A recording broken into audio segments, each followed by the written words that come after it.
Hello friends. तो हम लोग लाइव हैं और अगर आपको मेरी आवाज़ आ रही है तो थोड़ा मुझे आप बता दें ताकि मुझे पता लग जाए कि आप लोग मुझे सुन सकते हैं। मनीष जी नमस्कार।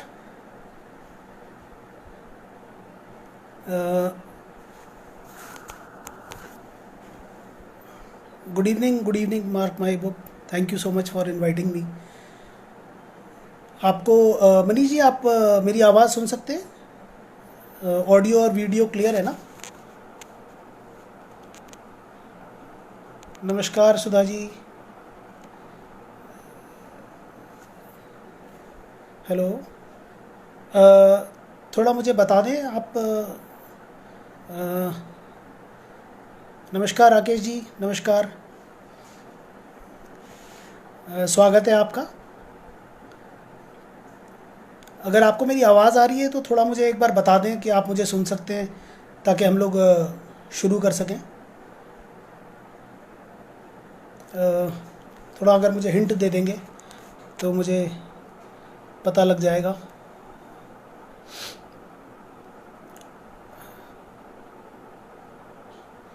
रुपेश जी नमस्कार। अवशेष जी नमस्ते। नमस्ते अवशेष जी। अच्छा लग रहा है आप लोगों को देखकर। आपको नमस्कार सुधा जी, आपको आवाज़ आ रही है मेरी? एक बार कमेंट बॉक्स में लिखकर थोड़ा बता दें मुझे कि आप मुझे सुन सकते हैं।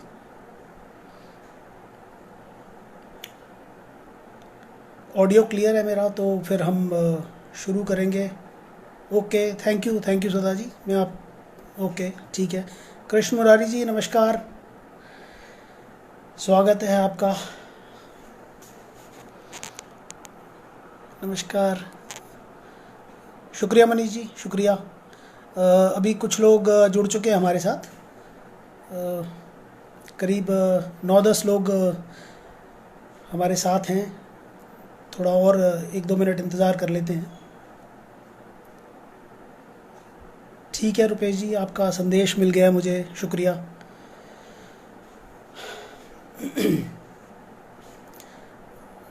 ये एक अच्छा फोरम है और जब तक कुछ लोग जुड़ जाएं तो अकेले ही बातचीत करनी पड़ेगी। जी अभिषेक जी थैंक यू शुक्रिया।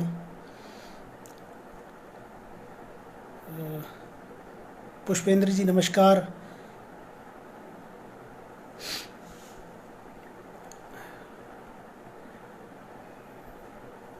ये लॉकडाउन का टाइम चल रहा है। नमस्कार नमस्कार पंकज जी। लॉकडाउन का टाइम चल रहा है और हम लोगों को थोड़ा कष्ट तो है, लेकिन कभी कभी कष्ट भी वरदान बनकर साबित होता है। तो हमें उम्मीद है कि इस लॉकडाउन का भी हमें कुछ लाभ ज़रूर मिलेगा। अच्छा लग रहा है आप लोगों से बात करके। आप लोग जुड़ रहे हैं और इस सेशन को अटेंड कर रहे हैं। नवीन जी नमस्कार, आपका इंतज़ार था मुझे। उपेंद्र जी नमस्कार।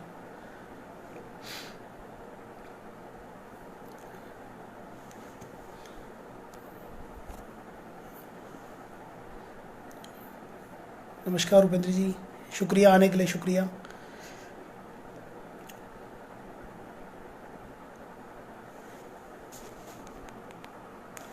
आई होप मेरा ऑडियो और वीडियो बिल्कुल क्लियर है और आप मुझे अच्छे से देख और सुन सकते हैं। करीब 10 लोग हो गए हैं और 2-1 मिनट और इंतज़ार कर लेते हैं, फिर हम स्टार्ट करेंगे सेशन।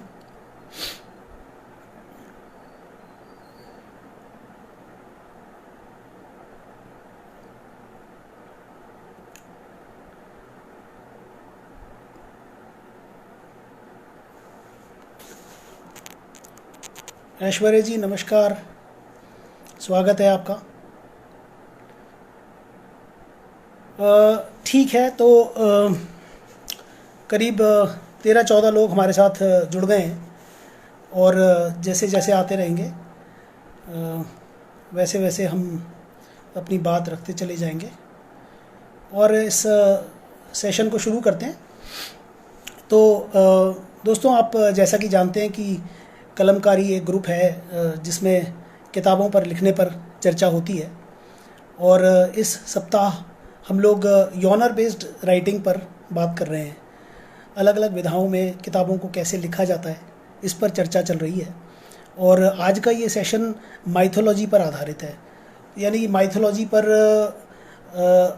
के सब्जेक्ट पर अगर आपको कोई किताब लिखनी है तो आप उस दिशा में आगे कैसे बढ़ सकते हैं, किस तरह की जानकारियों की आपको ज़रूरत पड़ेगी और कैसी सावधानियां इसमें रखनी पड़ती हैं, किन चीज़ों से बचना चाहिए।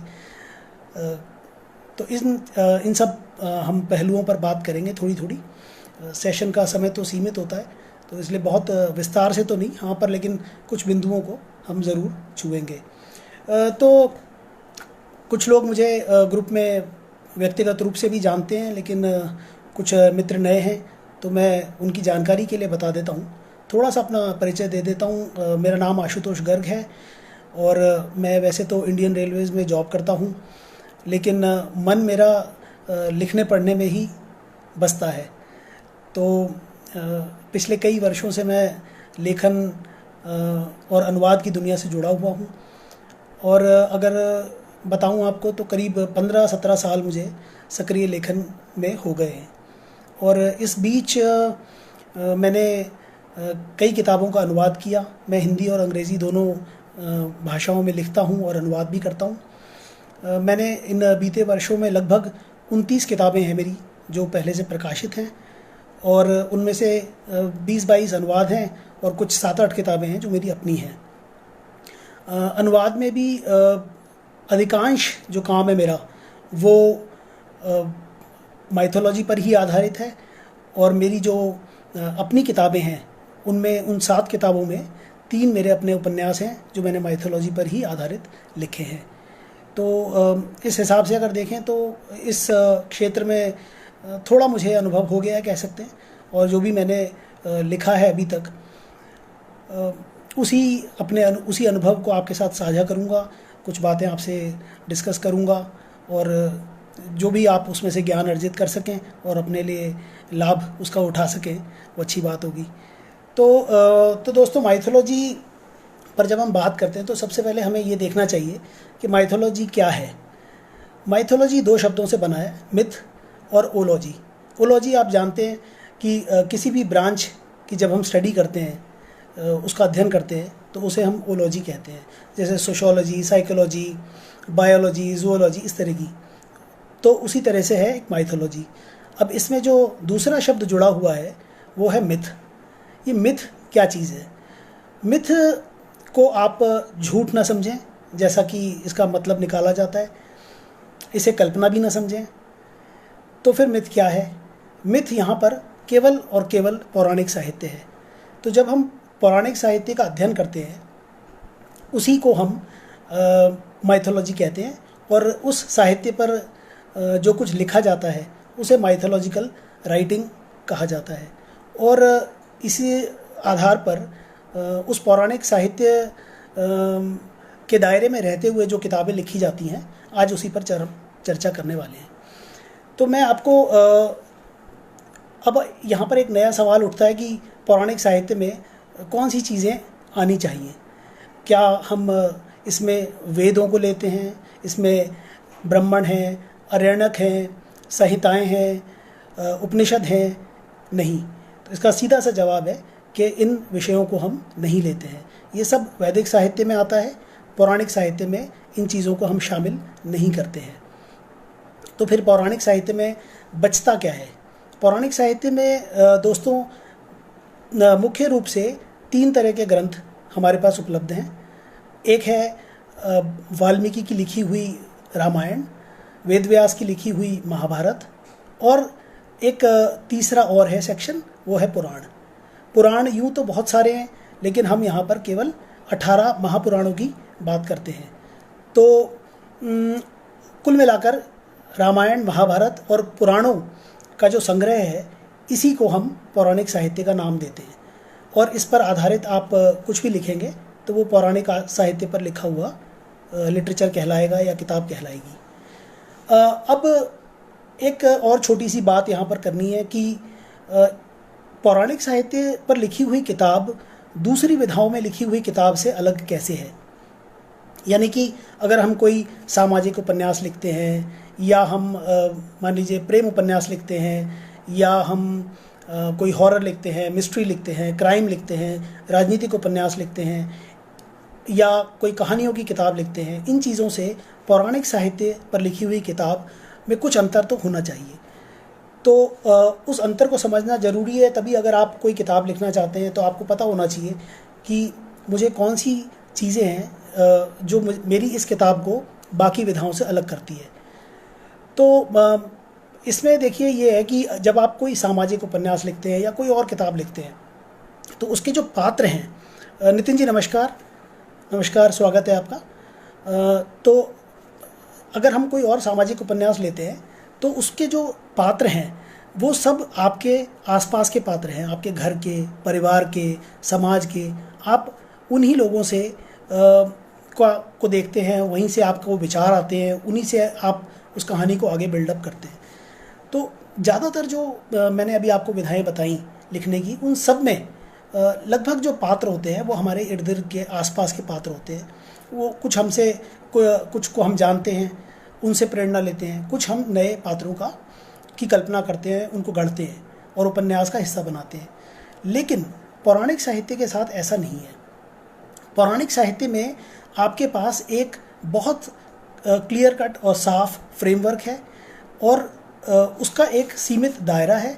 उसी दायरे में रहकर आपको किताब अपनी लिखनी है।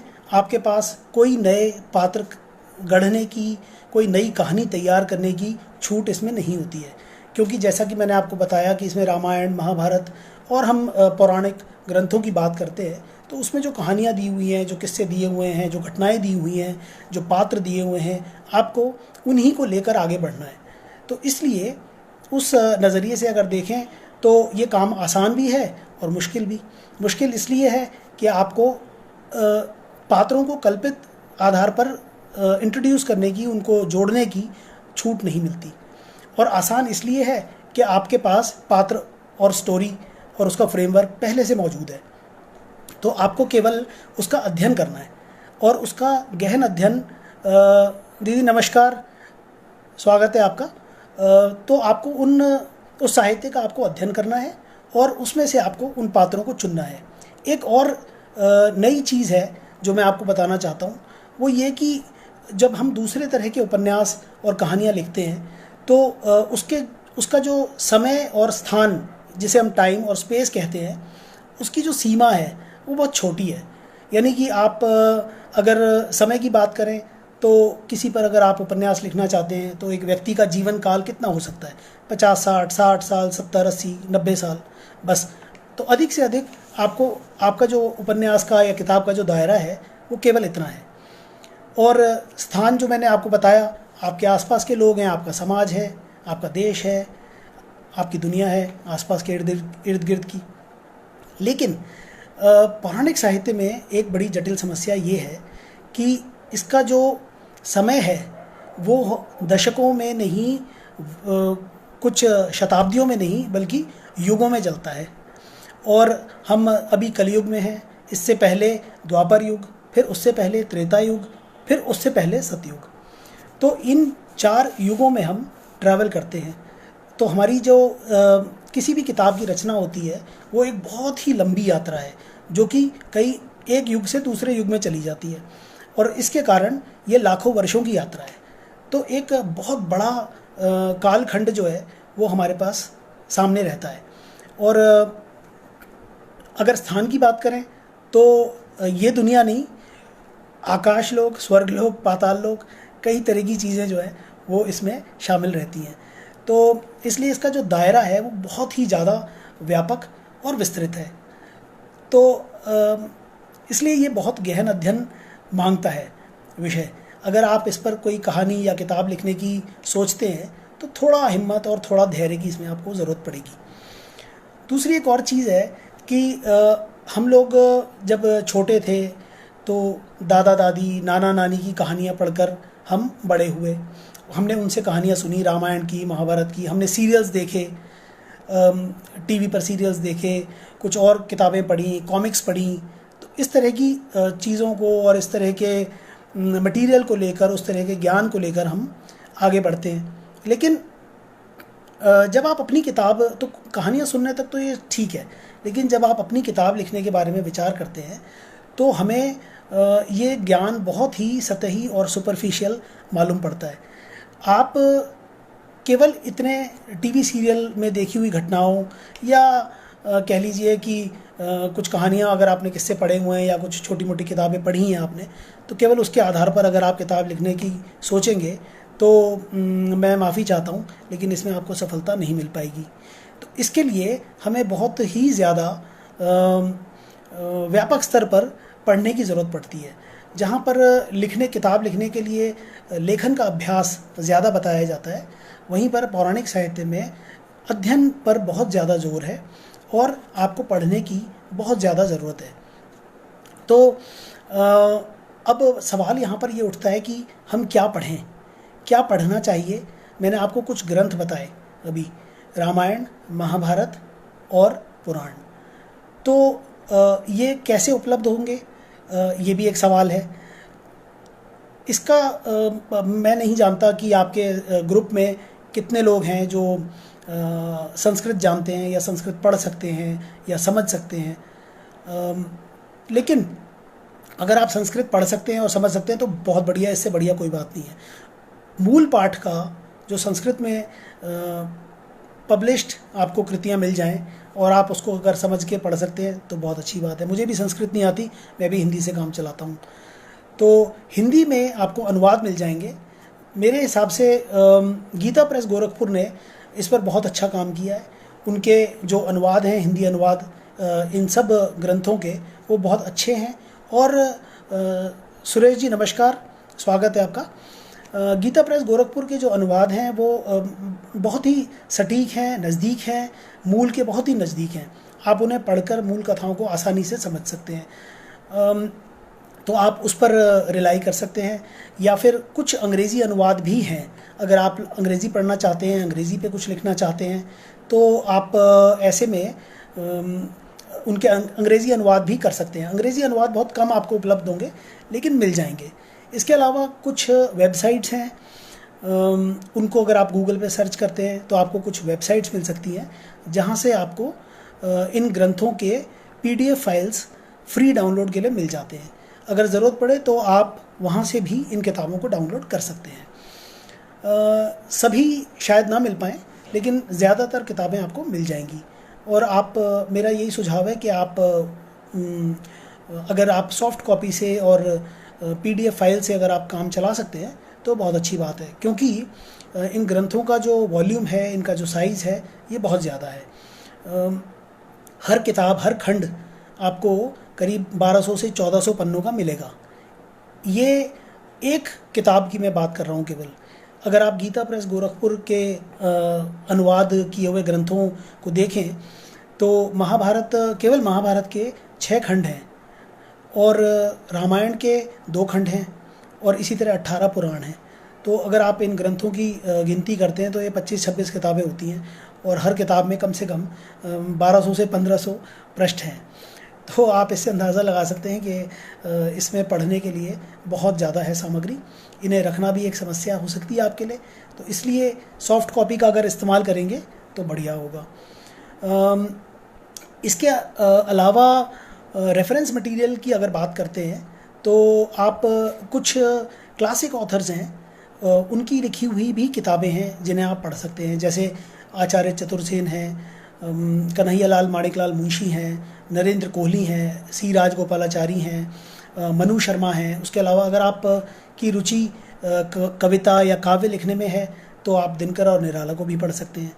उसके आधार पर आपको बहुत सारी बैकग्राउंड नॉलेज मिल जाएगी। अगर आप एकदम पूरी तरह से ग्रंथ नहीं पढ़ सकते। अशोक जी नमस्कार, अदिति नमस्कार, happy to see you, welcome. तो मैं कह रहा था कि अगर आप सीधे ग्रंथों तक नहीं भी आना चाहते तो फिर आप इन क्लासिक ऑथर्स को पढ़कर कुछ शुरुआती ज्ञान ले सकते हैं। इससे आपको काफ़ी पृष्ठभूमि इन पौराणिक साहित्य के बारे में, आपको इन कथाओं के बारे में, इनके पात्रों के बारे में मिल जाएंगी। उसके अलावा एक विकिपीडिया वेबसाइट जो है हमारी, वो एक बहुत अच्छा पोर्टल है। उसमें बहुत अच्छे लिंक्स आपको मिल जाते हैं, क्योंकि ये सारी चीज़ें बहुत ही उलझी हुई हैं।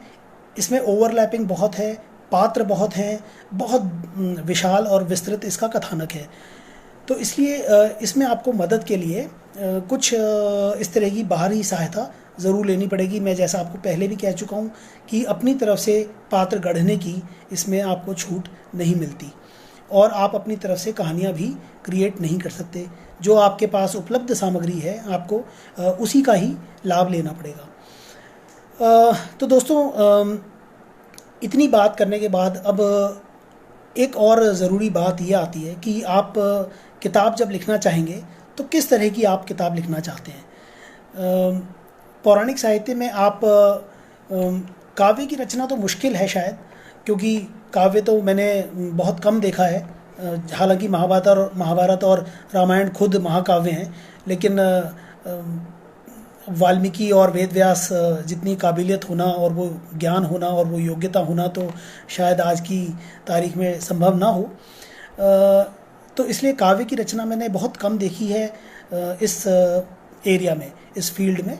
लेकिन हम उपन्यास की बात कर सकते हैं, और उपन्यास ज़्यादातर अगर आप लिखना चाहते हैं इस पर, तो उसमें कुछ विश्लेषण का हिस्सा होना ज़रूरी है।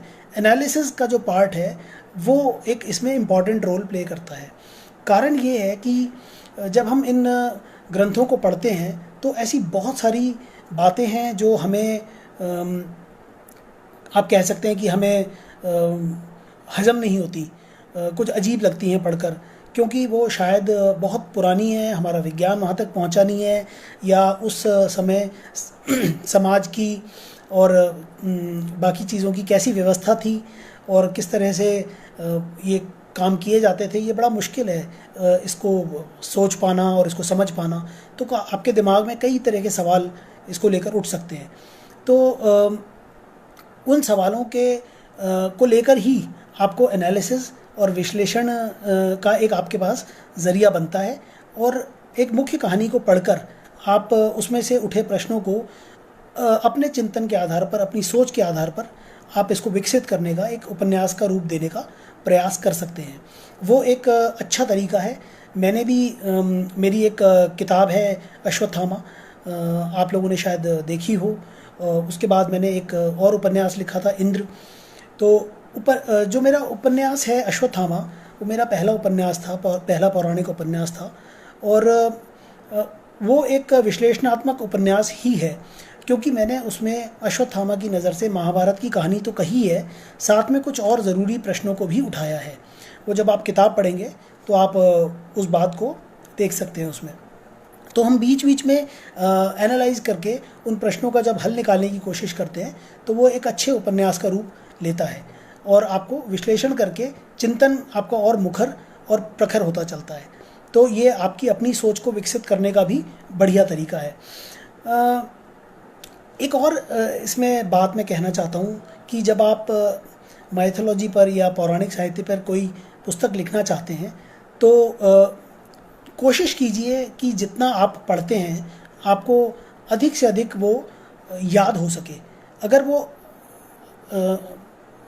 अगर आप उसे याद रख सकते हैं तो आपके लिए वो बहुत अच्छा रहेगा, क्योंकि मैंने जैसे आपको बताया, ये ग्रंथों का जो वॉल्यूम है, इसकी जो सामग्री है वो इतनी ज़्यादा है कि आप उसे बार बार अगर सोचेंगे कि मैं किताब खोलकर रेफ़र कर लूँगा, या कोई कहानी अगर आप भूल जाएंगे या कोई पात्र के बारे में भूल जाएंगे तो मैं उसको ढूंढ लूँगा, तो वो ढूंढने में ही आपका इतना समय चला जाएगा कि आपको फिर आगे लिखने में परेशानी होगी। तो अगर कोशिश कीजिए कि आप थोड़ा पढ़िए, लेकिन जितना पढ़िए उसे याद रखने की कोशिश कीजिए। कुछ अपने आप निजी पर्सनल नोट्स भी बना सकते हैं, कहीं नोट कर सकते हैं, ताकि ज़रूरत पड़ने पर उसको रेफ़र किया जा सके। ये एक बहुत ज़रूरी एक बहुत अहम बात है इसमें, जो आपको ध्यान में रखनी चाहिए। और थोड़ी मेमोरी अच्छी होनी चाहिए, तो सुबह थोड़ा बादाम खाइए, तो वो आपको उसमें मदद करेगा। दूसरी बात और है कि रोज़ लिखने का जो अभ्यास है वो बहुत ज़रूरी है। थोड़ा थोड़ा लिखिए, ज़रूर लिखिए, क्योंकि लिखने से आपकी सोच साफ होती चलती है। मतलब you are able to think clearly. जितना आप ज़्यादा लिखेंगे उतनी आपकी सोच और स्पष्ट होती चलेगी। तो इसलिए लिखना प्रतिदिन बहुत ज़रूरी है। चाहे आप 1000 या 500 शब्द लिखने का अभ्यास कीजिए, प्रतिदिन लिखिए। लिखने से एक तो आपको आत्मविश्वास बढ़ेगा, और दूसरा ये कि आप अच्छे से अपनी बात को कह सकेंगे। प्रतिदिन मैं लिखने के लिए इसलिए कह रहा हूँ क्योंकि किसी भी काम की सफलता के लिए निरंतरता बहुत ज़रूरी है। आप बहुत अच्छा लिखें, सबसे अच्छा लिखें, ये ज़रूरी नहीं, लेकिन आप रोज़ लिखें, ये बहुत ज़रूरी है। जब आप रोज़ लिखेंगे और रोज़ उसका अभ्यास करेंगे तो हम एक मिनट, मनीष जी का एक सवाल है, रामायण की अपेक्षा महाभारत की कथा से प्रेरित नाटक, फिल्में और सीरियल ज़्यादा हैं, ऐसा क्यों? मनीष जी, ये अच्छा आपने प्रश्न किया। दरअसल जैसा कि आप जानते हैं कि रामायण की तुलना में महाभारत के पात्र और उसका कथानक बहुत ज़्यादा विस्तृत है। रामायण में जो पात्रों की संख्या है उससे कम मेरी समझ से 10 गुना ज़्यादा पात्र आपको महाभारत में मिलेंगे। और चूँकि पात्र ज़्यादा हैं, कथानक बड़ा है, तो घटनाएं ज़्यादा हैं। घटनाएं ज़्यादा हो जाएंगी तो उनसे आपको प्रेरणा लेने वाले नाटक और सीरियल बनते हुए ज़्यादा नज़र आएंगे, किताबें भी ज़्यादा नज़र आएंगी। तो इसलिए जो आपने सवाल पूछा उसका यही उत्तर है कि ज़्यादा बड़ा कथानक होने की वजह से ही महाभारत पर लोग ज़्यादा लिखते हैं। अगर आप लोगों का इस बीच में कोई और प्रश्न है, आप कुछ पूछना चाहते हैं, तो कमेंट बॉक्स में टाइप कर सकते हैं। मैं उसे पढ़कर और आपके सवाल का जवाब देने की कोशिश करूँगा। अगर कोई अभी सवाल नहीं है, आपको बाद में भी अगर कोई सवाल दिमाग में आता है तो आप उसे लिख सकते हैं। मैं आपको उसका उत्तर देने की कोशिश करूँगा। दूसरी बात है, एक बात इसमें जानने की है, वो ये कि किताब का जब हम उपन्यास लिखते हैं तो उसका साइज़ क्या रहना चाहिए। ये एक बहुत ज़रूरी बात इसलिए है कि कई बार किताब बहुत ज़्यादा लंबी हो जाती है, तो हम पाठक की जो रुचि है, जो उसका इंटरेस्ट है, वो ऊबने लगता है और किताब में से इंटरेस्ट उसका ख़त्म होने लगता है। तो जी पंकज जी, आप ठीक कह रहे हैं, महाभारत का फलक बहुत विस्तृत है। बिल्कुल ये आपका ऑब्जर्वेशन बिल्कुल सही है, सही बात कह रहे हैं आप। तो मैं ये कह रहा था कि जो पाठक है उसका इंटरेस्ट बनाए रखने के लिए, उसे कायम रखने के लिए ये बहुत ज़रूरी है कि जो किताब का साइज़ है, जो उसकी पृष्ठ संख्या है, वो बहुत ज़्यादा ना हो जाए। क्योंकि ये इतनी विस्तृत कहानियाँ हैं कि अगर आप इस पर लिखना शुरू करेंगे तो 1000 पेज की भी किताब लिखना कोई बड़ी बात नहीं है। लेकिन 1000 पेज पढ़ेगा कौन? आजकल लोगों के पास टाइम कम है, वो जल्दी पढ़ना चाहते हैं और ज़्यादा पढ़ना चाहते हैं। तो इसलिए आपको कम शब्दों में, कम पृष्ठों में एक अच्छी किताब लोगों तक पहुंचानी है, ताकि उनका पढ़ने का शौक़ भी पूरा हो, उन्हें ज्ञान भी मिले, और साथ में जो वो जानना चाहते हैं ऋचा जी नमस्कार, स्वागत है आपका। तो जो वो जानना चाहते हैं उसका समाधान भी उसमें ज़रूरी है। तो पृष्ठों की संख्या मेरे हिसाब से पौराणिक उपन्यास के लिए 200 से 250 पृष्ठ जो हैं वो काफ़ी होते हैं, पर्याप्त होते हैं। मैंने जब अश्वत्थामा लिखी थी तो वो 200 से भी कुछ कम पृष्ठों की है, 190 पृष्ठ की है। उसे काफ़ी पसंद किया गया। लोगों ने बताया कि वो उसका जो रीडिंग पेस है वो बहुत फास्ट है, क्विक है, आप उसे जल्दी ख़त्म कर सकते हैं। भाषा उसकी बहुत सरल है, सहज है। आप जब उसे पढ़ते हैं तो एक फ़्लो बन जाता है, और वो एक पाठक को बांधे रखने के लिए बहुत ज़रूरी है।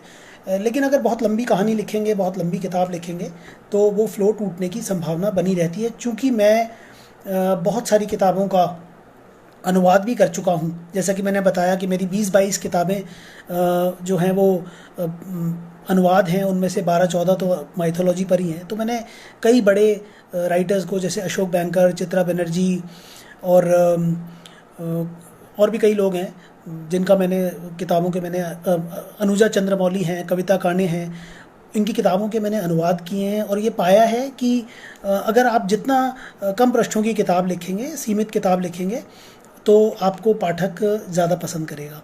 तो इस बात का बहुत ध्यान रखना ज़रूरी होती है, क्योंकि कोई किताब आपको ड्रैग नहीं करनी चाहिए किसी भी तरह से। तो ये कुछ बातें हैं जिनका किताब को आपको शुरुआत करने के लिए ज़रूरी है। जैसे कि मैंने आपको बताया, कुछ रेफरेंस मटेरियल मैंने बताए, उनका अध्ययन का तरीका मैंने आपको बताया।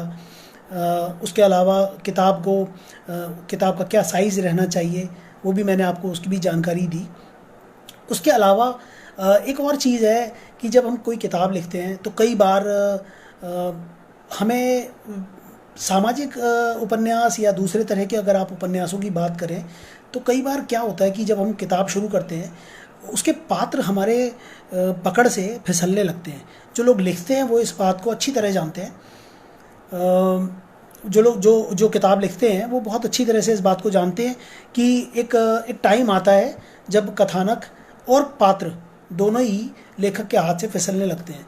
वो जहाँ अपना काम करवाना चाहते हैं, वो जैसे उन पात्रों से बात करवाना चाहते हैं, कुछ कहलवाना चाहते हैं, उस दिशा में न जाकर पात्र अपनी मनमर्जी करने लगता है। ये एक अजीब बात है, लेकिन ऐसा होता है।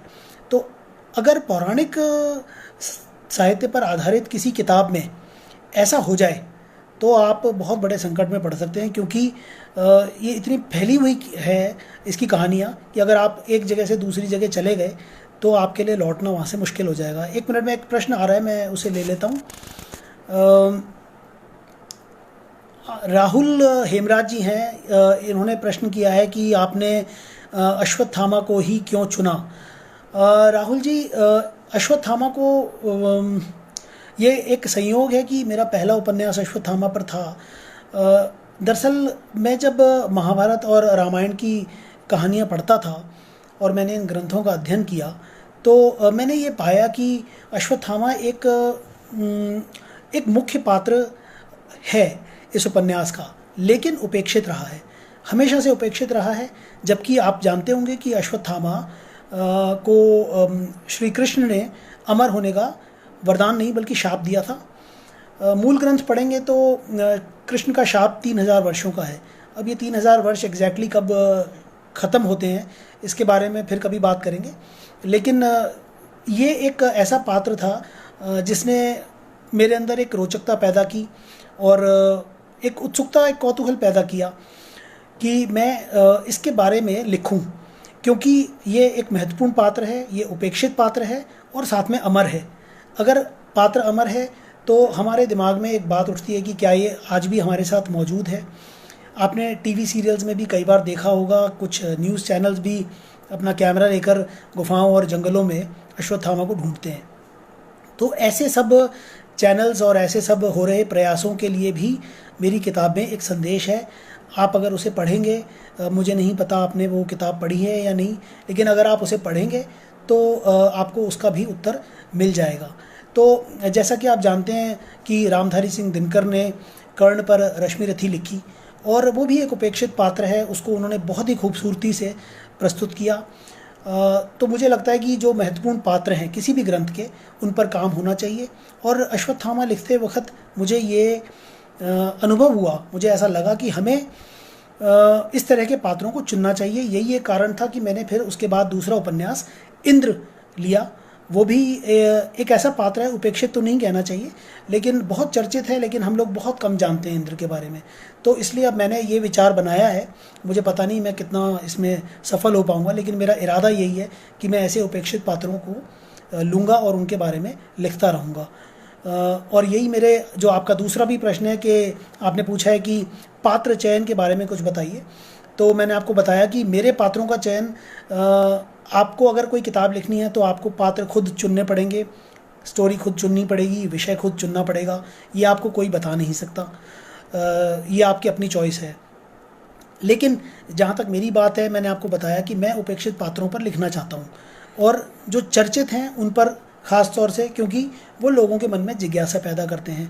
मुझे उम्मीद है कि शायद आप इस उत्तर से संतुष्ट होंगे। अगर और कुछ कहना चाहते हैं तो फिर पूछ सकते हैं। एक नवीन जी का सवाल है। इन्होंने लिखा है कि इंद्र मैंने अभी नहीं पढ़ी है, उम्मीद है लॉकडाउन में पढ़ूंगा, लेकिन जानना चाहता हूँ कि इंद्र को काफ़ी नोटोरियस कैरेक्टर के रूप में हमने अक्सर देखा है। कई बार एक बच्चे की तरह उनका बर्ताव लगता है, जिसकी शैतानी से सब बिगड़ गया। यदि इंद्र के चरित्र को या उनके पद को वर्तमान परिप्रेक्ष्य में देखें तो तो आप उन्हें कैसे देखेंगे? साथ ही क्या आप भी उन्हें एक नोटोरियस कैरेक्टर मानते हैं? नवीन जी, आपसे मुलाकात हुई थी, और मुझे अच्छा लगेगा आप इंद्र को जल्दी पढ़ेंगे तो। आपके इस प्रश्न का उत्तर आंशिक रूप से मैं ये दे सकता हूँ कि मुझे भी लगता है कि इंद्र एक नोटोरियस कैरेक्टर है, और जब आप मेरी किताब पढ़ेंगे तो यही छवि निकल कर आएगी।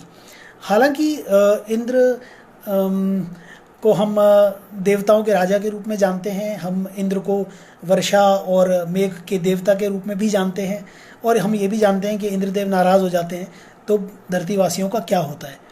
उसके बावजूद मैंने जब ये उपन्यास लिखने के बारे में विचार किया तो मैंने एक दो लोगों से इस पर चर्चा की और उनसे पूछा कि उनकी इंद्र के बारे में क्या राय है, वो क्या सोचते हैं कि इंद्र कैसा पात्र है।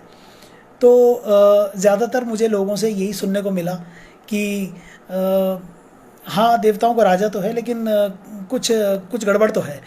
तो इस बात से ये अंदाज़ा लगता है कि उनके कैरेक्टर में कुछ नोटोरिटी का एलिमेंट मौजूद तो है। तो इसलिए और जितनी भी उसमें कहानियाँ हैं, मैं आपको बता दूं कि इंद्र जो मेरा उपन्यास है उसमें 33 कहानियाँ मैंने बड़े परिश्रम से एकत्रित की हैं, और उनको एक आकर्षक और रोचक रूप देने का प्रयास किया है। मुझे उम्मीद है कि जब आप उसे पढ़ेंगे आपको वो पसंद आएगा। उसमें ज़्यादातर कहानियाँ जो हैं 90% स्टोरीज़ में आपको इंद्र का कैरेक्टर ऐसा ही मिलेगा, क्योंकि इंद्र का कैरेक्टर ऐसा ही है। मैं आपको एक चीज़ यहाँ पर और कह देना चाहता हूँ कि अगर हम पौराणिक साहित्य पर जब हम लिखते हैं तो हमें कोशिश ये करनी चाहिए कि हम मूल कहानियों से छेड़छाड़ ना करें, और अगर जो जिस रूप में उपलब्ध है हमें उसी रूप में उसे दर्शाने की कोशिश करनी चाहिए, और मैंने वही कोशिश की है। आप अगर मूल ग्रंथ कोई पढ़ेंगे, इंद्र की आप जितनी भी कहानियाँ पढ़ेंगे, आपको इंद्र का कैरेक्टर, उनका चरित्र ऐसा ही नज़र आएगा। ये दुर्भाग्यपूर्ण बात है कि वो देवताओं के राजा हैं, देवलोक के शासक हैं, उसके बावजूद उनके चरित्र पर जगह जगह प्रश्न चिन्ह उठता है। और उम्मीद है कि अभी आज के परिप्रेक्ष्य में मैं यही कह सकता हूँ कि चूँकि वो इस मनवंतर के, मैं एक चीज़ और बता दूँ यहाँ पर, जिन्होंने इंद्र अभी पढ़ी नहीं है, इंद्र दरअसल नाम नहीं है। इंद्र देवलोक के राजा का नाम नहीं है। इंद्र एक पदवी है, एक डेजिग्नेशन है, टाइटल है। ये शायद जानकर आपको थोड़ी हैरानी होगी, लेकिन ये बात सच है। उस देवलोक के सिंहासन पर बैठने वाला जो भी व्यक्ति है वो इंद्र कहलाता है, और ये इंद्र एक मनवंतर तक शासन करते हैं। मनवंतर का जो कालखंड है ये बहुत ही विशाल है, कई लाख वर्षों में जाता है, और ऐसा कहा जाता है कि सभी देवी देवता एक मनवंतर तक शासन करते हैं। ये मनवंतर एक प्रथम मनु से शुरू होता है, और 4 युग अगर हम मिला लें, यानी कि कलयुग, त्रेता, द्वापर और सतयुग, इन चारों का जो जोड़ है उसका 71 गुना जो समय है वो एक मनवंतर का काल है, और उस पूरे मनवंतर तक एक इंद्र शासन करता है। तो अभी जो वर्तमान इंद्र हैं उनकी पदवी जरूर इंद्र है, लेकिन उनका नाम वास्तव में है पुरंदर। इसलिए मेरा जो उपन्यास है उसका भी टाइटल यही है, देवलोक के राजा पुरंदर की महागाथा। मनीष जी ने एक प्रश्न किया है, इंद्र की तुलना आप किस राजनीतिज्ञ से करेंगे? मनीष जी, मैं आपसे इस प्रश्न के लिए माफ़ी चाहूँगा। मैं नौकरी करता हूँ और किसी भी कंट्रोवर्सी में नहीं पड़ना चाहता, तो इस पर हम फिर कभी बात कर सकते हैं। लेकिन मुझे नहीं लगता कि हमें इंद्र की तुलना किसी राजनीतिज्ञ से करनी चाहिए, क्योंकि इंद्र देवताओं के राजा होने के नाते पूज्य भी हैं और वंदनीय भी हैं। उन पर देवलोक का ही नहीं बल्कि पृथ्वीवासियों की भी देखभाल का जिम्मा है। तो इस नाते मेरा ख्याल है कि सिर्फ इसको दुर्भाग्यपूर्ण कहा जा सकता है क्योंकि उनका चरित्र ऐसा है। लेकिन आज ऐसा नहीं है, राजनीति में बहुत अच्छे लोग भी हैं, अच्छे नेता हैं, उन्हीं की बदौलत देश चल रहा है। और लेकिन फिर भी मैं इस प्रश्न को डक करना चाहूँगा। शुक्रिया। रितु जी ने एक सवाल किया है, क्या आपकी किताब में अहिल्या की करना भी है? कुछ टाइपिंग में शायद मिस्टेक है, या रितु जी आपका सवाल मैं ठीक से समझा नहीं हूँ। अगर आप इसे फिर से दोहरा सकें तो मैं इसका उत्तर देना चाहूँगा। नहीं, कोई बात नहीं मनीष जी, ये ग्रुप है बातचीत के लिए, इसमें कोई माफ़ी की कोई इसमें गुंजाइश ही नहीं है। हम लोग सब मित्र हैं, सब लिखने पढ़ने वाले लोग हैं और बातचीत तो खुलकर होनी चाहिए। शायद रितु जी शायद ये पूछना चाहती हैं कि इसमें अहिल्या की कथा है क्या? जी हाँ रितु जी, अगर आप ये आपका सवाल है तो इंद्र के उपन्यास में अहिल्या की कथा आपको मिलेगी। अहिल्या और गौतम की कथा है वो। जी जी जी, बिल्कुल मैं आपकी बात समझ गया रितु जी। वो कथा उसमें आपको उपलब्ध में होगी और अच्छे ढंग से उसको प्रस्तुत किया गया है। मैं आपको एक चीज़ और बता दूं, अभी फ़िलहाल मैं नवभारत टाइम्स में एक साप्ताहिक कॉलम लिख रहा हूं।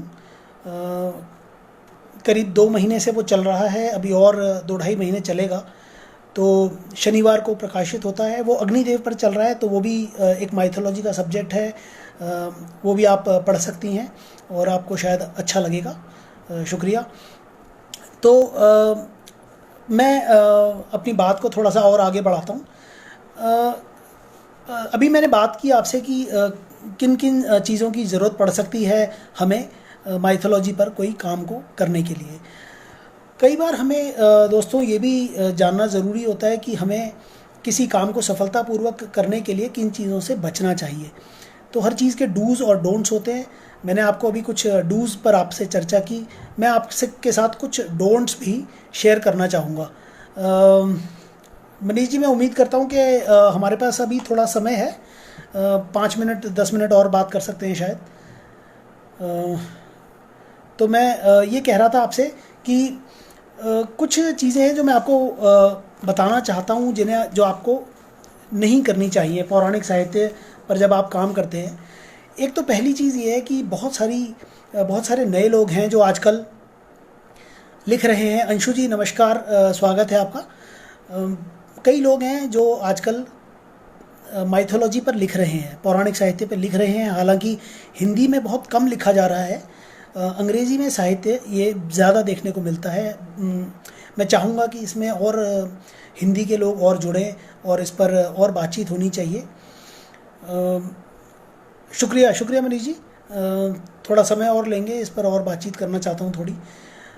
तो मैं ये कह रहा था कि बहुत सारे लोग माइथोलॉजी पर आजकल लिख रहे हैं, लेकिन जब आप अपनी कोई किताब अटेम्प्ट करें तो उन्हें पढ़िए ज़रूर, लेकिन किसी का टेक्स्ट कॉपी करने का प्रयास मत कीजिए। कभी कभी हम लोग सब मनुष्य हैं, हमारे अंदर ये धारणा पैदा हो सकती है कि हमारे अंदर कभी कभी ये इच्छा पैदा हो सकती है कि हमने ये कोई चीज़ पढ़ी, कोई कहानी पढ़ी, कोई किस्सा पढ़ा, हमें ये पसंद आया तो हम उसे ले लें, उसे कोशिश करें कि हम इसको अपनी किसी किताब में या अपनी किसी रचना में इसका इस्तेमाल कर लें। दोस्तों, मेरा ये सुझाव है आपको कि आप इस इच्छा से दूर रहें और इस प्रवृत्ति से बचने का प्रयास करें, क्योंकि इसमें 2 खतरे हैं। वो खतरे में अंशु जी, आप इसमें लिखा है कि आप लिख रही हैं, I am not able to comment on live video, is there any permission required? Manish ji, Anshu ji, इस ग्रुप को ज्वाइन करके आप इस वीडियो को सुन सकती हैं और इसमें पार्टिसिपेट भी कर सकती हैं। मुझे इसका पूरा टेक्निकल प्रोसीजर पता नहीं है। मनीष जी हमारे साथ जुड़े हुए हैं, वो शायद आपकी कुछ मदद कर पाएंगे। नमस्कार अंशु जी, आप शायद मनीष जी अगर सुन रहे होंगे तो अंशु जी की समस्या का निवारण कर पाएंगे। मैं इस बीच अपनी बात को आगे बढ़ाता हूँ।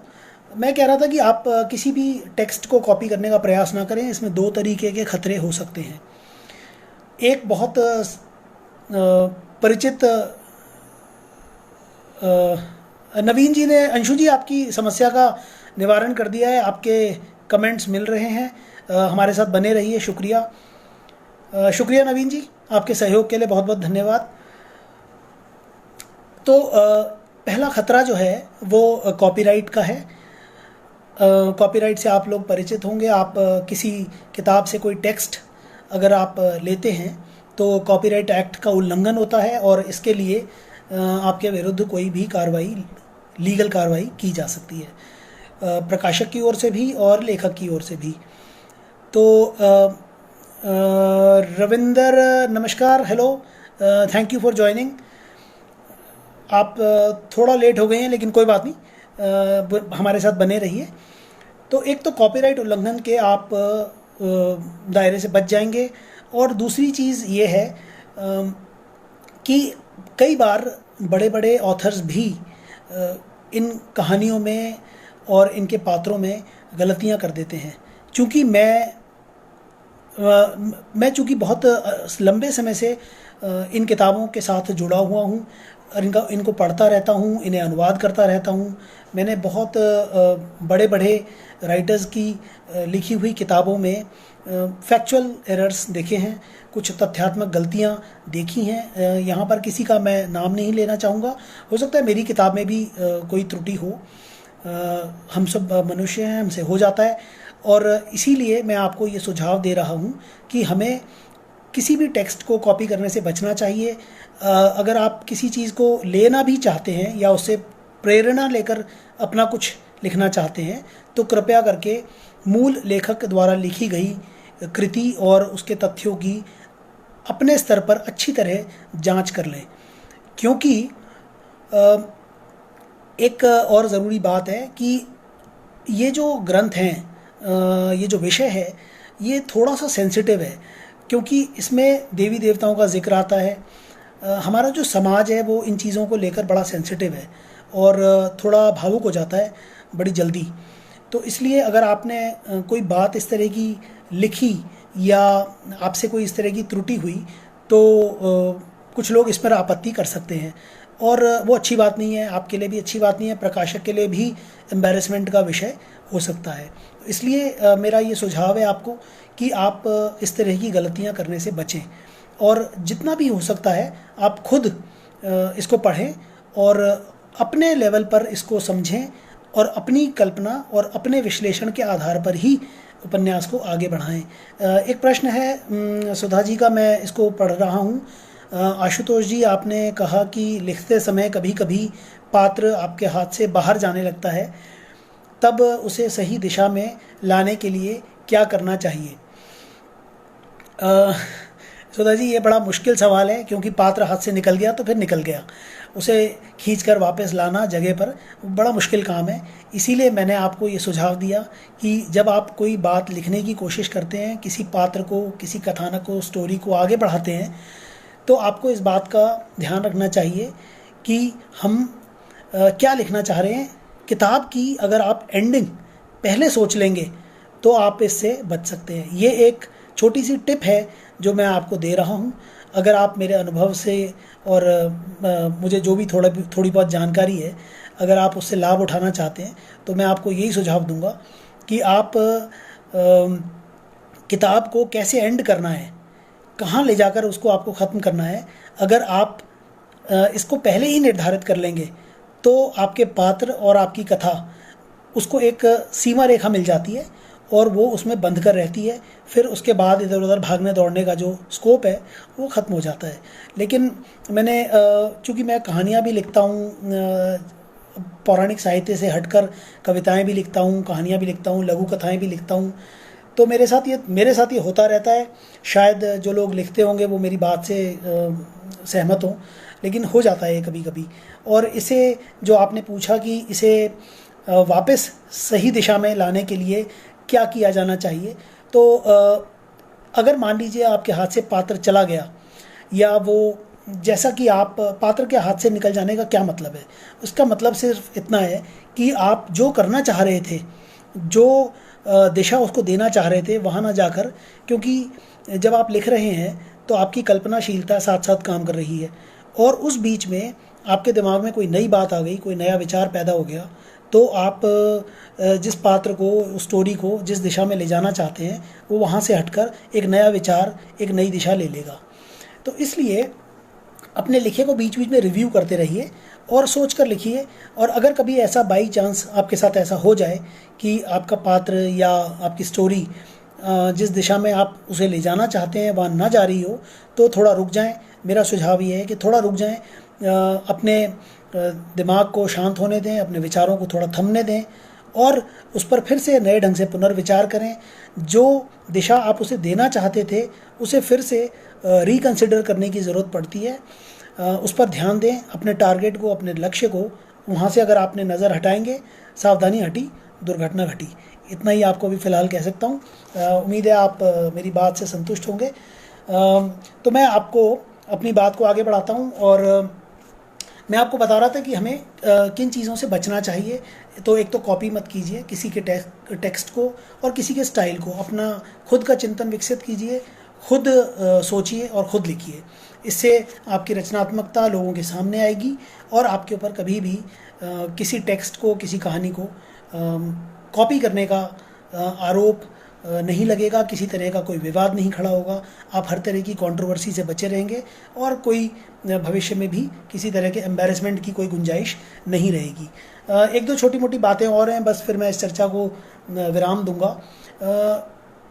मैंने जैसे अभी आपको जिक्र किया कि जो हमारे पात्र हैं या जो कहानियाँ हैं हमारी, ये सब इनका एक हमारे धर्म के साथ, हिंदू धर्म के साथ बड़ा नज़दीकी रिश्ता है, क्योंकि इनमें देवी देवताओं का उल्लेख मिलता है। ये हमारे लिए पूजनीय है। हम इन्हें, रामायण की कथा है वो राम की है, राम हमारे लिए भगवान है, हम उनकी पूजा करते हैं। महाभारत में कृष्ण का जिक्र है, कृष्ण भी हमारे लिए भगवान है, उनकी भी हम पूजा करते हैं। तो आप अगर कहीं पर आपसे चूक हो जाएगी, या अगर आप किसी भी तरह का इसमें डिस्टॉर्शन पैदा कर देंगे, तो वो आपके लिए परेशानी का कारण बन सकता है। इसलिए पात्रों के नाम भी मैंने कभी कभी देखा है कि ऑथर्स जो हैं वो पात्रों के नाम को थोड़ा सा मॉडिफाई करके लिख देते हैं। तो मेरा सुझाव है कि ऐसी कोशिश बिल्कुल ना करें। कभी कभी हम किसी अपने लेखन में नवीनता लाने के लिए, कुछ नोवेल्टी लाने के लिए भी ये करते हैं, लेकिन मुझे लगता है कि हमें ये नहीं करना चाहिए, और अगर आप इससे बचेंगे तो आपके लिए फ़ायदा होगा। अंशु जी कह रही हैं अपनी रचना सुनाइएगा अगर वक्त आपको इजाज़त दे। अंशु जी धन्यवाद, आपने ये रिक्वेस्ट की है। आप अभी इस समय जो है, हमारा जो चर्चा का विषय है वो पौराणिक साहित्य पर किताब लिखने को लेकर हो रहा है, और रचना सुनने का तो आशय ये हुआ कि आपको केवल एक कविता सुनाई जा सकती है, लेकिन शायद ये उचित फोरम ना हो, तो मैं माफ़ी चाहता हूँ। मैं इस विषय को अभी डाइवर्ट नहीं करना चाहूँगा, और हम लोग जिस सब्जेक्ट पर, जिस विषय पर बात कर रहे हैं, उसी पर अभी सीमित रहेंगे। जिस किसी दिन कविता पर या कहानी पर या रचना पाठ पर बात होगी, उस दिन फिर आपके साथ ज़रूर जुड़ूंगा और आपको अपनी रचनाएं सुनाऊंगा। इतनी सुनाऊंगा कि फिर ठीक है। तो मैं ये कह रहा था आपसे कि इस डिस्टॉर्शन से, पात्रों के डिस्टॉर्शन से और स्टोरी के डिस्टॉर्शन से आप बचने का प्रयास करें। एक और छोटी सी बात अभी मुझे ध्यान आई। जब हम पौराणिक साहित्य में लिखते हैं तो हम किस तरह के क्रिया शब्दों का प्रयोग कर रहे हैं, यानी कि आ गया, चला गया, या आ गए, चले गए, इनका बहुत ध्यान रखना पड़ता है।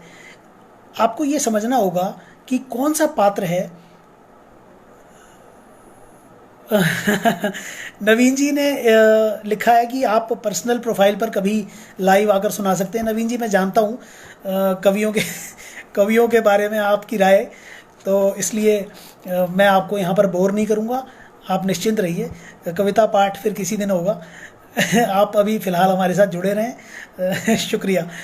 और तो मैं ये आपसे निवेदन कर रहा था कि जो आदर सूचक पात्र हैं, जब आप इन कहानियों को पढ़ते हैं तो आपको पढ़ते पढ़ते ये भी अंदाज़ा लगता है कि कौन से पात्र हैं जो आपके रेस्पेक्ट जिनको दिया जाना चाहिए, जिनके लिए आदर सूचक शब्दों का प्रयोग किया जाना चाहिए, कहाँ नहीं किया जाना चाहिए। जैसे मैं आपको एक छोटा सा उदाहरण दे देता हूँ।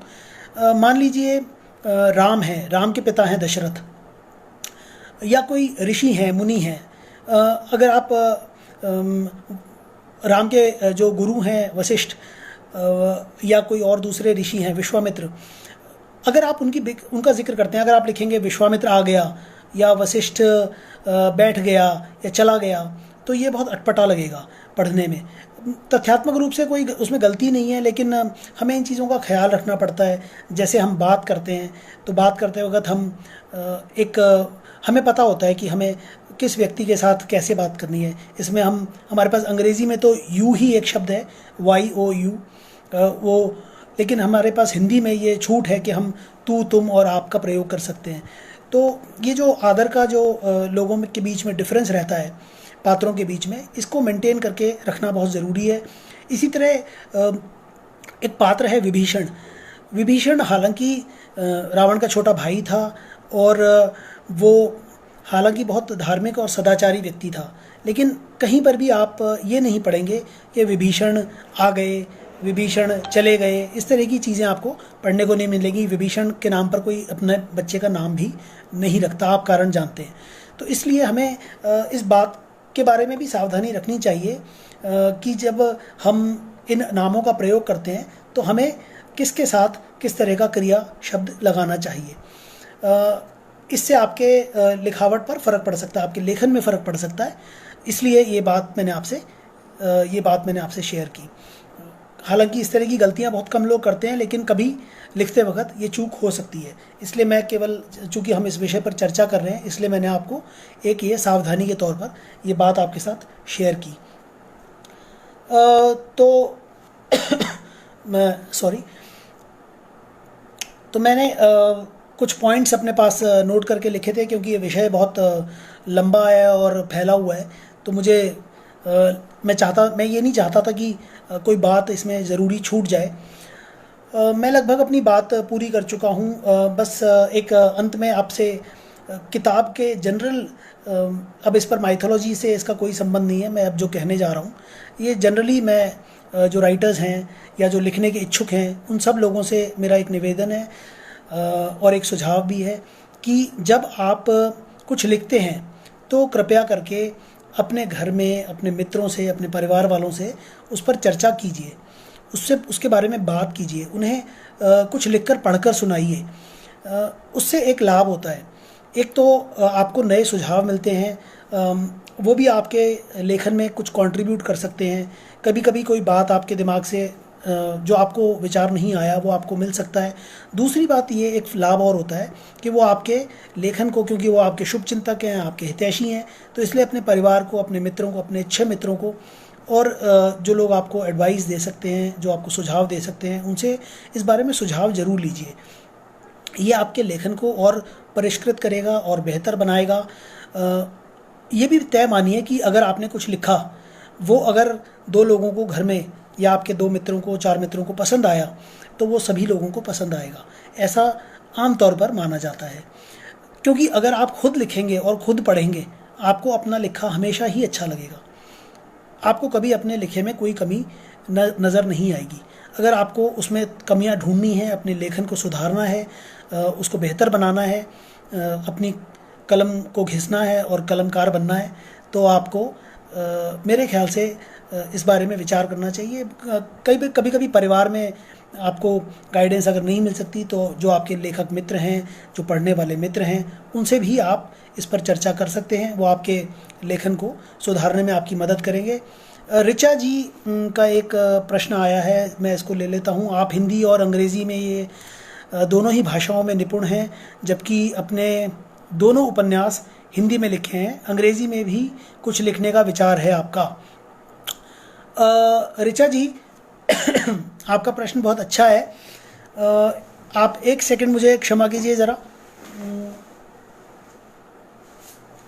जी, तो आपके प्रश्न का उत्तर लेकर मैं हाजिर हो गया हूँ। मैं निपुण तो नहीं हूँ, ना मैं हिंदी में निपुण हूँ, ना मैं अंग्रेज़ी में निपुण हूँ। निपुण एक भ्रम है, निपुण होना एक भ्रम है। हम लोग सिर्फ बेहतर होने की तरफ आगे बढ़ सकते हैं। मैं जहाँ कल था, मुझे आज कल से बेहतर होना चाहिए। बस यही एक प्रयास जीवन में आदमी को रखना चाहिए। निपुण होना या बेस्ट होना ये सिर्फ एक मृगमरीचिका है, एक भ्रम है, इसमें आदमी को नहीं पढ़ना चाहिए। तो मैं निपुण नहीं हूँ, पहली बात ये। दूसरी बात, आपने पूछी मेरे से कि मैंने अंग्रेज़ी में भी कुछ लिखा है।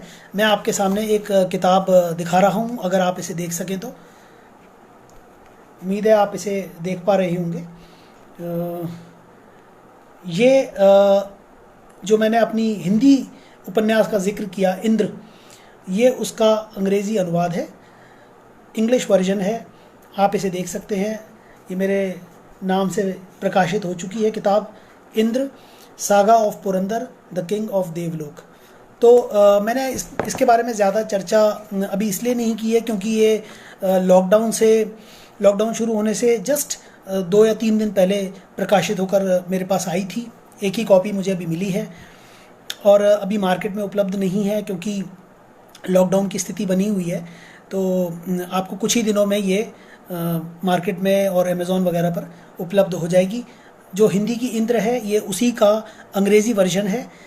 इसे आप शब्दशः अनुवाद तो नहीं कह सकता मैं, लेकिन मुख्य तौर पर वही कहानियाँ हैं, लेकिन अंग्रेज़ी में है। और मैं आपको ये बताना चाहता हूँ कि मैंने पहले अंग्रेज़ी में लिखी थी और बाद में हिंदी में इसको मैंने लिखा, या आप कह सकते हैं अनुवाद किया। ये संयोग की बात है कि ये हिंदी में पहले प्रकाशित हुई और अंग्रेज़ी में थोड़ा इसको छप कर आने में विलम्ब हो गया, लेकिन ये अंग्रेज़ी में ही पहले लिखी गई थी।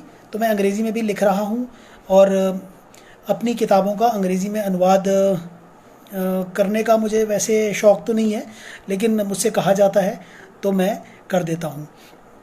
उम्मीद है कि आपके प्रश्न का और आपकी दुविधा का निवारण हो गया होगा। तो मैं एक अंतिम बात कहकर आपसे फिर इजाज़त चाहूँगा, वो ये कि मैं आपको अभी ये बताया था कि आप लिखते रहिए, अपने मित्रों से सलाह लेते रहिए। और एक आखिरी बात जो ये है कि हम यहाँ पर इस फोरम पर चर्चा करते हैं कि किताब कैसे लिखी जाए। तो मैं आपको ये कहना चाहता हूँ कि आपको किताब लिखना कोई भी नहीं सिखा सकता। अगर आप तैरना सीखना चाहते हैं तो आपको पानी में उतरना पड़ेगा। अगर आप तैराकी पर कोई किताब पढ़ेंगे, लर्न स्विमिंग इन 7 days, 1 महीने में तैरना सीखें, 15 दिन में तैरना सीखें, तो मुझे पूरा विश्वास है कि तैरना सीखना मुश्किल है और किसी न किसी दुर्घटना का शिकार आदमी हो सकता है।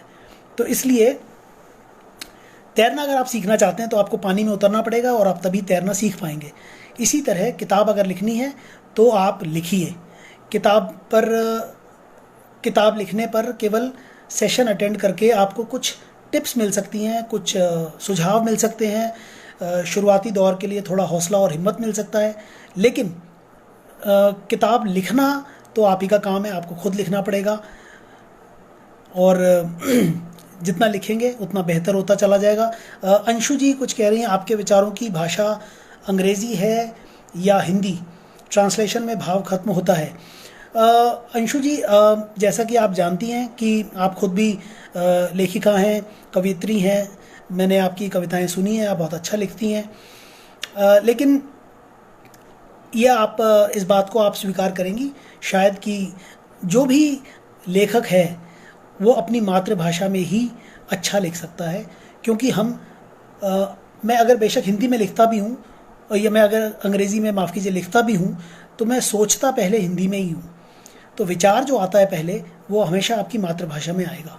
उसके बाद आप उसे अगर आपको दूसरी भाषा की अच्छी जानकारी है, आपको व्याकरण का और शब्द भंडार आपके पास पर्याप्त है, तो आप उसे दूसरी भाषा में ले जा सकते हैं।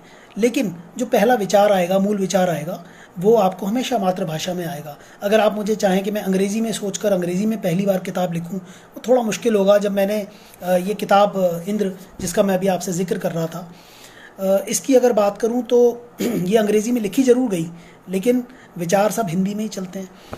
और ट्रांसलेशन में जो भाव खत्म होने की आप बात कर रहे हैं, ये बात कुछ हद तक ठीक है, क्योंकि ये दो भाषाओं के बीच में जब आप एक सेतु बनाते हैं, ब्रिज बनाते हैं, और जो ओरिजिनल भाषा है, ओरिजिनल लैंग्वेज को जब आप दूसरी भाषा में लेकर जाते हैं, तो उसमें कुछ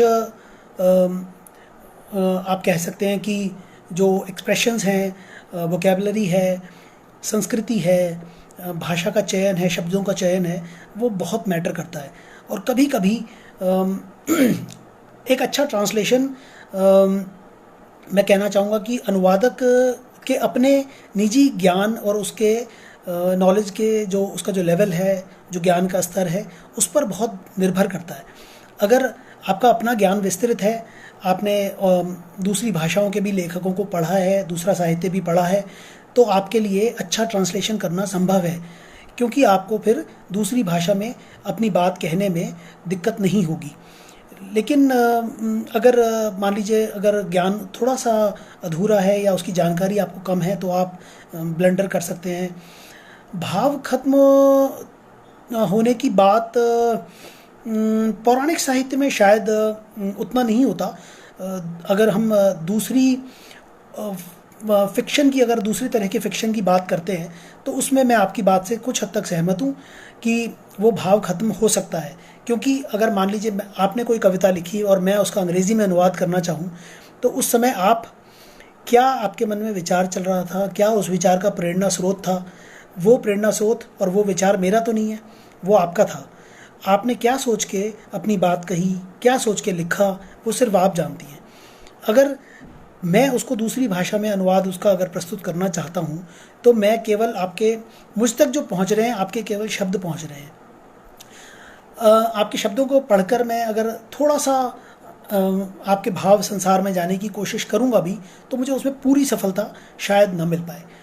इसलिए जब हम फिक्शन का ट्रांसलेशन करते हैं, तो कहीं ना कहीं भाव के साथ कॉम्प्रोमाइज़ हो जाता है। हम चाहते नहीं हैं, लेकिन ऐसा हो जाता है। लेकिन पौराणिक साहित्य में ये एक आप कह सकते हैं ये एक लाभ है, फ़ायदा है, एक एडवांटेज है कि चूँकि इसमें भाव उतना महत्वपूर्ण नहीं है, स्टोरी का कंटेंट जो है वो बहुत ज़्यादा मैटर करता है, तो इसलिए शायद पौराणिक साहित्य के अनुवाद में भाव के ख़त्म हो जाने की या खो जाने की संभावना कम रहती है। मैं उम्मीद करता हूँ कि आप के प्रश्न का उत्तर मिल गया होगा संतोषजनक ढंग से। तो मैं एक अंतिम बात कहकर इसको ख़त्म करूँगा बात को अपनी। मैं सिर्फ ये कहना चाहता हूँ दोस्तों कि रोज़ लिखिए, प्रतिदिन लिखिए। मैंने इसके लिए एक शब्द बनाया है, WAR, वॉर। जी हाँ, युद्ध। ये आपका किसी से और से नहीं, अपने खुद से युद्ध है। लेकिन इस वॉर का मैं आपको फुल फॉर्म बता देता हूँ, पूरा इसका अर्थ बता देता हूँ। W से मतलब है राइट, A से मतलब है अमेंड, और R से मतलब है रीराइट। यानी आप लिखिए, संशोधन करिए और फिर लिखिए। राइट, अमेंड, रीराइट, ये 3 शब्द ध्यान रखिए, तो ये मिलकर बनते हैं वॉर। खुद से बेहतर होने की लड़ाई है ये, रोज़ अच्छा लिखने की लड़ाई है ये। और आप इन प्रिंसिपल्स को फॉलो करेंगे, मेरी जो दी हुई टिप्स हैं या सुझाव, या मैंने अपने अनुभव से जो भी जाना और सीखा है, मैंने आपके साथ साझा किया। अगर आपके किसी काम आ सके और आप इसके आधार पर कुछ लिख सकें, तो मैं समझूंगा कि मेरा ये सेशन कामयाब रहा। अंशु जी धन्यवाद दे रही हैं, शुक्रिया अंशु जी। लगता है आप मेरी बात से सहमत हैं, धन्यवाद, आप जुड़ी नहीं। तो दोस्तों ये था माइथोलॉजी पर किताब लिखने को लेकर एक छोटा सा लाइव सेशन। मुझे उम्मीद है कि आप को ये पसंद आया होगा और आपको शायद ये किताब लिखने में सहायता करे। अगर अभी कोई प्रश्न है तो मैं आपके लिए उपलब्ध हूँ और आप कमेंट बॉक्स में लिखकर उसे पूछ सकते हैं। अगर नहीं है तो बाद में भी पूछ सकते हैं। मैं आपके साथ जुड़ा रहूँगा फेसबुक पर। मुझे आप पर्सनली भी मैसेज करके कोई सवाल हो तो पूछ सकते हैं। मैं कोशिश करूँगा कि आपके सवाल का संतोषजनक जवाब दे सकूं। मनीष जी बहुत बहुत धन्यवाद। आपने मुझे कलमकारी ग्रुप का बहुत बहुत मैं आभार व्यक्त करना चाहता हूं। आप सब लोग मेरे साथ जुड़े रहे। छोटा सेशन मैं रखना चाहता था, थोड़ा कम बोलना चाहता था, लेकिन विषय थोड़ा बड़ा है। मैं अपनी बात को शायद उतना सीमित ढंग से नहीं कह पाया हूँ। उम्मीद है कि थोड़ा ज़्यादा समय लिया, आप मुझे क्षमा करेंगे। और पहली बार मैंने लाइव सेशन किया है। अगर कोई मेरे से भूल हुई हो, कोई त्रुटि हुई हो तो क्षमा चाहता हूँ। तो आप लोग मेरे साथ जुड़े रहे, आपने मुझे इतने धैर्य से सुना, अच्छे सवाल किए। आप सबका बहुत बहुत धन्यवाद। कलमकारी फोरम का बहुत बहुत धन्यवाद। मनीष जी आपका और पुष्पेंद्र जी आपका बहुत बहुत मैं आभार व्यक्त करना चाहता हूँ। विदा लेता हूँ आपसे। शुक्रिया। हम लोग इस सेशन को अब ख़त्म कर रहे हैं। मैं आपसे विदा लूँगा। Thank you so much. नमस्कार। अनीता जी थैंक यू सो मच। आपका चलते चलते एक आखिरी कमेंट मिल गया है मुझे। मुझे अच्छा लगा कि आपको ये वॉर शब्द पसंद आया। मनीष जी मुझे अच्छा लगा। मैं आज अपने साथ अपने अनुभव आपके साथ शेयर कर पाया हूँ। आप जब भी बुलाएंगे मैं हाज़िर हो जाऊँगा। और ऐसा है, उम्मीद है कि आप लोग मुझे इसी तरह सुनते रहेंगे। मेरी किताबें पढ़िए और अगर कभी भी भविष्य में कोई सवाल हो तो आप कभी भी मुझसे संपर्क कर सकते हैं। बहुत बहुत धन्यवाद। शुक्रिया। नमस्ते।